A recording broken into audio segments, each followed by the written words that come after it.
gasolina vai aumentar. E depois aparece um tal de Salles que ninguém sabe onde vem. Salve, salve! Sejam bem-vindos ao canal do Professor Pedro. A questão inflacionária começa a preocupar em 2024. O governo teve um enfraquecimento muito forte nos seus pleitos fiscais em relação ao Congresso. Memes inundaram o Twitter em relação à questão da arrecadação, como se tributar fosse algo errado, independentemente das circunstâncias e questões. Muita gente apostando na questão do zero tributo, ou seja, muita gente se abraçando ao modelo clássico que dizia que o governo não deve tributar nada e a tributação deve ser apenas pela senhoriagem ou emissão monetária. Obviamente, ninguém entende, a partir desse preceito, que se você tributa só a emissão monetária, os mais pobres invariavelmente pagarão a conta. Então, no sistema tributário moderno, onde você tem 3 tripés ali de arrecadação, consumo, renda e riqueza, sem sombra de dúvidas, o nosso tripé é invertido. A pirâmide ou a base tributária mais justa é sobre a riqueza, a segunda é sobre a renda e a terceira e última sobre o consumo. Consumo você deve pensar, inclusive, em como aferir renda sem afetar a eficiência dos mercados. Por isso que tributos sobre consumo geralmente incidem mais pesadamente no que a gente chama de bem de vício, porque são bens que ao serem consumidos não trazem bem nenhum, mas quando você tributa você reduz muito pouco a quantidade consumida, então portanto tem pouco efeito na ineficiência gerada pela arrecadação.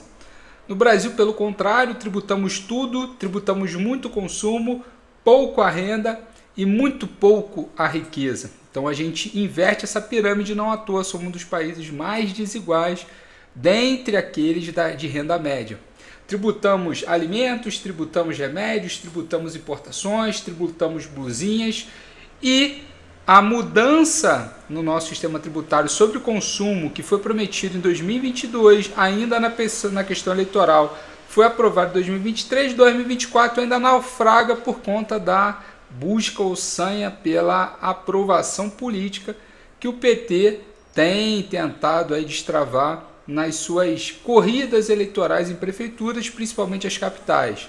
Então, quando a gente pensa São Paulo, Rio, Belo Horizonte, Vitória, Curitiba, Porto Alegre, Centro-Oeste, temos ali Goiânia, mas também temos outras cidades ali importantes desse cinturão, como entre outras. A gente começa a pensar ali que a corrida eleitoral tem sido a principal objetivo do atual governo.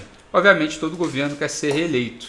No entanto, essa busca por um apoio popular e em votação nas prefeituras tem feito com que o governo federal atrase sua agenda de 2024 e é possível que a gente tenha um ano perdido na questão de reformas econômicas importantes. Isso faz com que a questão tributária ainda fique bastante oculta e a gente não consiga sequer saber qual vai ser o resultado desse pleito político para 2025, ou seja, qual vai ser a nova configuração do Brasil do ponto de vista de sistema tributário para 2025. Paralelamente, temos gastos aumentando na questão previdenciária, com o aumento do salário mínimo, na questão das assistências, na questão do gasto público com servidores e na questão da recomposição de perdas com aposentadorias de serviços públicos essenciais.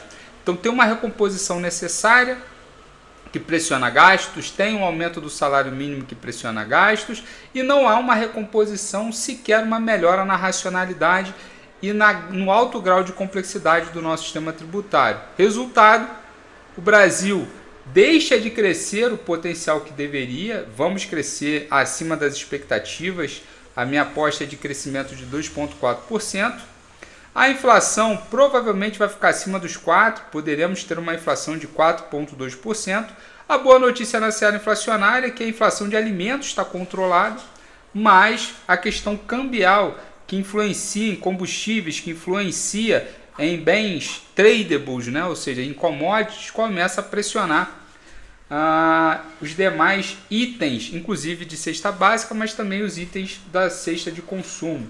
Então o IPCA tem sido fortemente influenciado pela desvalorização do real frente ao dólar, e isso também pressiona juros que interferem na produção futura, ou seja, com mais juros, menos investimentos, com menos investimentos, menos acumulação de capital e menor produção futura. Essa é uma conta simples que todos os modelos trabalham com essa premissa. Infelizmente a gente tem aí uma questão fiscal ainda bastante complexa, bastante complicada ainda na seara econômica. Fique com Deus, um abraço e até a próxima.